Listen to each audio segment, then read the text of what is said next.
성경 말씀 아모스 2장 1절에서 8절입니다.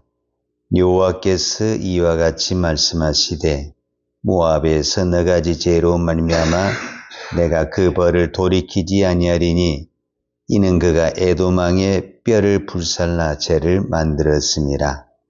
내가 모압에 불을 보내리니 그리옷 궁굴들을 사르리라. 모압이 요란함과 애침과 나팔 소리 중에서 죽을 것이라. 내가 그 중에서 재판장을 멸하며 지도자들을 그와 함께 죽이리라. 여호와께서 말씀하시니라. 여호와께서 이와 같이 말씀하시되 유다의 서너 가지 죄로 말미암아 내가 그 벌을 돌이키지 아니하리니 이는 그들이 여호와의 율법을 멸시하며 그 율례를 지키지 아니하고 그의 조상들이 따라가던 거짓 것에 미혹되었음이라. 내가 유다에 불을 보내리니 예루살렘의 궁궐들을 사르리라. 여호와께서 이와 같이 말씀하시되 이스라엘의 서너 가지 죄로 말미암아 내가 그 벌을 돌이키지 아니하리니 이는 그들이 은을 받고 의인을 팔며 신한 켤레로 받고 가난한 자를 팔며 힘없는 자의 머리를 티끌먼지 속에 발로 밟고 연약한 자의 길을 굳게 하며 아버지와 아들이 한 젊은 여인에게 다녀서 내 거룩한 이름을 더럽히며 모든 제단 옆에서 전당 잡은 옷 위에 누우며 그들의 신전에서 벌금으로 얻은 포도주를 마심이니라. 아멘. 아모스서를 우리가 지금 보고 있습니다. 아모스 1장과 2장에서 아모스 선지자는 8개 나라에 대해서 예언을 합니다.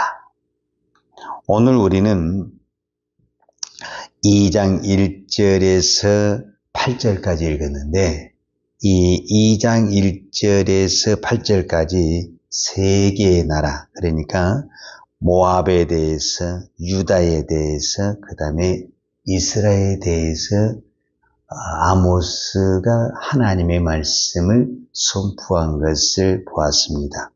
그런데 이 8개의 나라에 공통적으로 들어가는 단어가 뭐냐면은 서너 가지 죄로 말미암아 벌을 내린다. 이 단어가 계속 반복되어 있잖아요. 그러니까 오늘 2장 1절에도 보면은 여호와께서 이와 같이 말시되 모압의 서너 가지 죄로 말미암아 내가 그 벌을 돌이키지 아니하리니.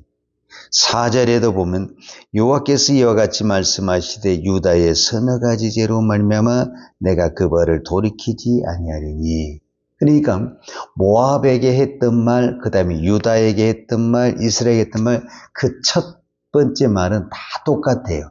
여호와께서 서너 가지 죄로 말미암아 그 벌을 돌이키지 아니하리니. 자, 서너 가지. 그러면 3가지, 4가지. 합하면 7가지네.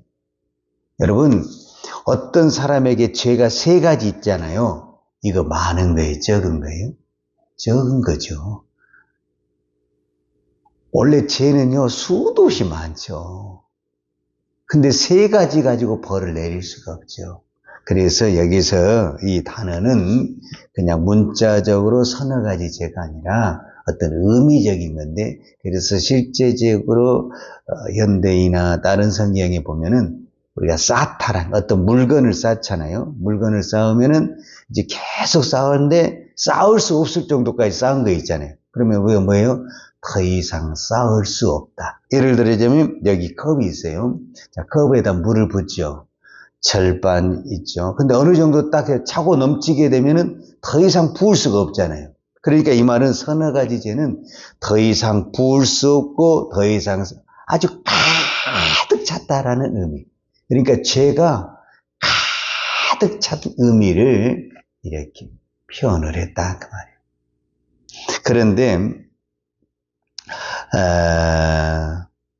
이 8개의 나라 중에서 하나님을 믿는 나라가 2개예요. 그러죠? 유다와 이스라엘. 그런데 유일하게 죄를 말하면서 우리 생각에는 이건 죄가 아닌데 생각을 말한 것이 유다예요. 그 말은 무슨 말이냐면 제가 이제 6개 나라, 그러니까 이스라엘과 유다를 빼고 나면 이방의 6개 나라는 다 어떤 부분에서는 세상의 나라잖아요. 그러니까 다 그들의 사회적인 것, 윤리적인 것, 그런 것을 가지고 이야기를 해요. 그런데 이제 이 2개의 나라, 이 유다와 이스라엘은 어떤 부분에서는 하나님을 섬기는 나라잖아요. 그런데 이스라엘의 죄를 지적할 때에도 사회적인 이야기를 해요. 자, 6절을 제가 보겠습니다. 자, 6절, 2장 6절에 보면 여호와께서 이와 같이 말씀하시되 이스라엘에, 여기서 이스라엘은 지금 북이스라엘을 말한 거예요. 북이스라엘의 서너 가지 죄로 말미암아 내가 그 벌을 돌이키지 아니하리니 이는 그들이 은을 받고 의인을 팔며 그 다음에 신 한 컬레를 받고 가난한 자를 팔며, 그러니까 여기서 팔다라는 것은 뭐냐면 사람을 돈 주고 팔다라는 거예요. 창세기에 보면 그 이야기가 나오거든요. 창세기 37장에 보면은 요셉의 형들이 요셉을 미디안 상인에게 팔다. 이 팔다가 여기서 의인을 팔며, 그렇죠. 은을 받고 의인을 팔다. 요셉의 형들이 은 20개로 요셉을 팔다. 같은 의미거든요. 그런데 문제는 신 한 컬레를 받고 가난한 자를 팔다. 그러니까 의인은 20개를 받았는데 가난한 자는 우리로 말하자면 고무신 한 짝 받고 팔아버렸다. 이런 얘기거든요. 그러면은 그 가난한 자의 어떤 모든 것들은 너무너무 말 그대로 신 한 컬레 취급도 못 받는 그런 어떤 존재였다라는 거잖아요. 이럴 수는 없는 거잖아요. 아무리 인간의 존엄성이 떨어진다 해도 어떻게 신 한 컬레하고 인간의 생명하고 맞바꾼다. 이건 말이 안 되는 거잖아요. 이거는 엄청나게 큰 거죠. 우리가 사회적으로, 윤리적으로 이건 말이 안 되는 거죠. 우리가 인간적으로 그러잖아요. 이 죄를 누가 지었다라는 거 지금 이스라엘이 지었다. 이스라엘이. 자, 근데 유다의 죄, 이제 4절로 돌아와서 유다의 죄를 보겠어요. 유다의 죄. 여호와께서 이와 같이 말씀하시되 유다의 서너 가지 죄로 말미암아 내가 그 벌을 돌이키지 아니하리니. 이제 유다의 죄가 나와요. 근데 유다의 죄는 사회적인 죄가 없어요. 뭐 의인을 팔았다든지 가난한 자를 압제했다든지 또 여인들을 뭐 강탈했다든지 뭐 착취했다든지 뭐 이런 그 사회적인 죄가 없고 딱 지적한 게 뭐냐면 율법을 멸시했다. 율법을 지키지 아니했다. 그 조상들이 따라가던 거짓 것에 미혹. 이거는 우상을 말하는 거예요. 우상을 섬겼다. 전부 무엇과 연관이 되어 있는 거예요? 율법. 우리로 말하자면 믿음, 신앙하고 연관이 되어 있는 거예요. 그러니까 어떤 부분에서는 이스라엘은 하나님의 나라잖아요. 북이스라엘은. 근데 북이스라엘에 대해서 너희들이 율법을 버렸다, 율법을 지키지 않다, 그런 단어를 쓰지를 않아요. 왜 그럴까요? 너희는 하나님의 나라라고 하지만 처음부터 율법을 벗어난 나라, 율법을 벗어나서 세운 나라가 이스라엘이거든요. 남과 북이 나눠질 때 왜 나눠지냐면 율법을 버리고 나눠진 거예요. 그래서 율법을 버리고 나눠졌기 때문에 성전도 없고 율법도 없고 제사장도 없어요. 그러니까 자기 마음대로 산당도 만들어버리고 일반 평민에게 제사장도 만들어버리고 자기 마음대로 다 한 거예요. 그러니까 여기에 대해서는 율법에 대한 이야기를 하질 않아요. 너희는 처음부터 율법이 없어. 그러니까 율법이 없는 자, 즉 오늘 우리로 말하자면은 하나님을 믿는 사람에게 믿음 이야기를 해야 되는 것이잖아요. 믿지도 않는 사람에게 무슨 믿음이, 안 믿는 사람에게 무슨 이야기를 해야 돼요? 사회적인 죄, 윤리적인 죄. 그러니까 세상은 제일 큰 죄가 뭐예요? 살인, 뭐 도둑, 강간, 뭐 이런 거잖아요, 죄가. 그러니까 사회적인 죄는 이게 굉장히 이슈가 크죠. 근데 믿는 사람에게는 무엇이 제일 크냐? 율법을 지켰냐, 안 지켰냐? 믿음으로 살았냐, 안 살았냐? 지금 하나님이 그거를 묻고 있는 거예요. 이 8개 나라를 심판하는데, 아모스 선지자를 통해서 8개 나라를 심판하는데 유다에 대해서 사회적인 죄를 말해요? 아니면 무슨 윤리적인 죄를 말해요? 전부 뭐하고 연관되어 있어요? 율법을 멸시했다, 율법을 지키지 않았다, 우상을 섬겼다. 이건 다 뭐가 연관이 있냐면 우리의 신앙과 연관이 되어 있는 거지. 자, 그러면 오늘 우리가 한번 비교를 해봐야 돼요. 지금 우리가 신앙생활 하면서 내가 오늘 율법을, 즉 하나님의 말씀을 지키지 않는 것에 대한 그 죄, 그 다음에 이제 우리는 이 사회 속에 살고 있으니까 내가 사회 속에 살면서 남을 비판할 수도 있고 욕할 수도 있고, 또 우리가 살잖아요. 거짓말할 수도 있고 그러잖아요. 우리는 그런 죄에 대해서는 내가 거짓말을 했습니다, 우리가 막 하나님께 막 회개도 하고 그러잖아요. 근데 하나님의 말씀을 안 듣고 하나님 말씀에 순종 안 하고 하나님 말씀에 무시한 것에 대해서는 우리 너무너무 당연하게 생각하는 것들이 많잖아요. 그러나 하나님은 믿는 사람에게는 이것이 가장 중요하다는 것을 아모스 선지자를 통해서 말씀하고 있는 거예요. 그러니까 세상이 중요한 죄는 그 사람들의 인권, 그러니까 그 연약하고 가난한 자를 짓밟지 말고 빼앗지 말고 그렇게 윤리적으로 사회적인 죄를 지적을 하고 있는 반면에, 믿는 우리에게는 무슨 죄를 가장 먼저로 지적하고 큰 죄가 뭐냐면 하나님의 말씀을 내가 지켰냐 안 지켰냐, 이거를 가장 큰 것으로 이야기한다. 그럼 우리는 윤리적인 죄를 지어도 당연하냐?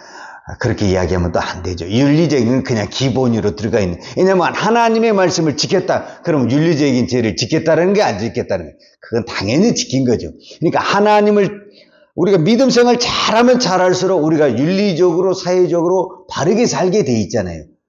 우리가 믿음으로 사는 사람이 입만 열면 거짓말 하겠어요? 그렇지 않잖아요. 우리가 믿음으로 살수록 더 신실하고 거룩하게 살잖아요. 근데 우리가 하나님을 떠나게 되면 어떻게 됩니까? 우리도 세상 사람마다, 교회가 거룩해질 때는 정말 거룩하지만은 이 거룩이 무너지게 되면은 세상보다 더 타락한 것이 교회가 될 수 있는 거잖아요. 그러니까 지금 이 시대가 왜 교회가 위험하냐면은 이 거룩의 성이 무너져 가고 있다라고 볼 수가 있는 거죠. 그러니까 예수님의 그 달란트 비유에서도 보면은 1달란트 받은 사람이 있고 2달란트 받은 사람이 있고 5달란트 받은 사람이 있어요. 1달란트 준 사람에게는 1달란트밖에 요구를 안 해요. 그러니까 세상의 사람들한테는 1달란트예요. 어떤 부분에서. 그 사람들은 윤리적으로 사회적으로 죄만 안 지도 훌륭한 거예요. 그러나 우리는 2개, 5개를 받은 사람이에요. 그러니까 우리는 5개를 채워야 되는 거예요. 그러니까 윤리적인 것, 사회적인 것, 그 다음에 신앙적인 것, 믿음적인 것, 율법적인, 이런 모든 것들을 어떻게 해야 된다? 하나님이 요구한다라는 거예요. 그래서 오늘 저와 여러분에게 하나님이 요구하는 것이 훨씬 더 많아요. 지금 우리가 저 세상의 사람과 비교해서 내가 좀 성실하게 사니까 그렇게 생각하면 안 됩니다.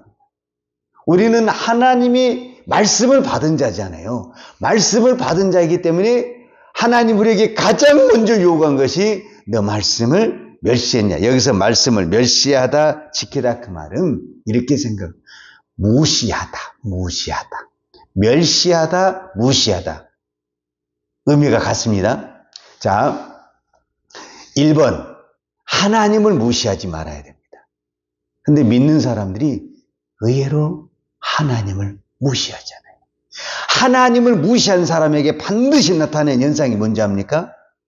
이 사람이 하나님을 무시하고 있구나를 우리는 성경을 가지고 대보면은 이게 대봐야 되니까 좀 어려울 수가 있잖아요. 근데 금방 드러나는 게 있어요. 그게 이제 율법의 2계명, 10계명의 밑에 보면은 2가지 계명으로 요약을 했잖아요. 그 2가지 계명이 뭐라고 하냐면 1번이 하나님을 사랑하는 것, 2번이 이웃을 사랑하는 거잖아요. 그러니까 하나님을 사랑한 사람은 반드시 무엇이 나타난다? 이웃 사랑이 나타난다. 반대로 이제 그럼 이걸 반대로 가야 되잖아요. 여기 이제 멸시를 했으니까. 율법을 멸시했다. 그 말은 율법을 무시했다. 하나님을 무시했다. 그러면 반드시 무엇으로 또 나타난다? 이웃을 무시한다. 힘없고 연약한 사람을 무시한다. 결국 이거는 무엇을 무시한 것과 같다? 하나님을 무시한 것과 같다. 나 하나님 말씀 무시하지 않았는데요. 내 이웃을 무시한 그것이 결국 무엇을 무시한 것이다? 하나님을 무시한 것이다. 바로 그 부분을 이야기하고 있습니다. 그래서 오늘 또 우리가 만나는 사람을 누구처럼? 예수님처럼, 하나님처럼 그 사람을 숭배하라는 것이 아니라 사랑하고 섬기는 그것이 결국은 내가 누구를? 하나님을. 그래서 예수님 나중에 양과 염소의 그 심판할 때도 내 이웃에게 물 한 컵을 주고 목마를 때 뭘 주고 그것이 곧 나에게 한 것이었다. 그러나 염소에게는 내가 목마를 때 내가 추울 때 하지 않았다. 그것이 곧 누구에게 안 한 거죠? 그 사람들은 정말 제사도 잘 드리고 그래서 당연히 하나님을 섬겼다고 생각을 했는데 예수님은 뭐냐면 너희들은 나를 섬기지 않았다. 왜냐면은 가난한 자에게 목마른 자에게 물 한 컵 주지 않았다. 이렇게 이야기를 했거든요. 그래서 하나님을 섬기는 것, 하나님을 사랑하는 것은 내 주변에 있는 사람을 하나님의 사랑, 내 마음에 안 들지만은 저 사람이 정말 가난하고 아무것도 없지만은 하나님의 형상을 가진 하나님의 사람으로 보고 내가 사랑을 하는 겁니다. 그것이 곧 무엇이다? 하나님을 섬기는 것이고 하나님을 무시하지 않는 것이다. 주님이 저와 여러분에게 그것을 요구하고 계십니다. 기도하겠습니다. 하나님 아버지 감사합니다. 오늘도 저희들에게 하나님의 사랑을 부어주시니 감사합니다. 우리가 하나님의 그 큰 사랑을 받아서 감사하면서도 우리가 하나님을 사랑하는데 또한 하나님의 이름으로 이웃을 사랑하는데 인색하고 옹졸할 때가 참 많습니다. 하나님, 오늘도 저희들에게 그리스도의 사랑, 십자가의 사랑을 넘치게 부어주셔서 우리가 이 땅에 소외되고 연약한 자를 무시하지 않냐고 조롱하지 않냐고 오히려 그들을 예수님처럼 섬길 수 있는 십자가의 사랑을 허락하여 주옵소서. 예수님의 이름으로 기도하였습니다. 아멘. 여호와는 내게 복을 주시고 너를 지키시기를 원하며 여호와는 얼굴로 내게 비추사 은혜 베푸시기를 원하며 여호와는 얼굴을 내게로 향하여 드사 평강 주시기를 원하노라. 이제는 우리를 위하여 십자가를 지신 우리 주 예수 그리스도의 은혜와 독생자를 보내주신 아버지 하나님 그 크신 사랑과 성령님의 풍성한 은혜가 오늘도 하나님을 사랑하며 이웃을 사랑하며 믿음의 삶을 살기를 원하는 사랑하는 주의 종들 머리머리 예와 이 나라 이 민족과 한국 교회 위에 온 열방에 이 생명의 복음을 증거하는 선교사님들 예와 사랑하는 주의 자녀들 머리 위에 이제로부터 영원토록 함께 있을지어다. 아멘.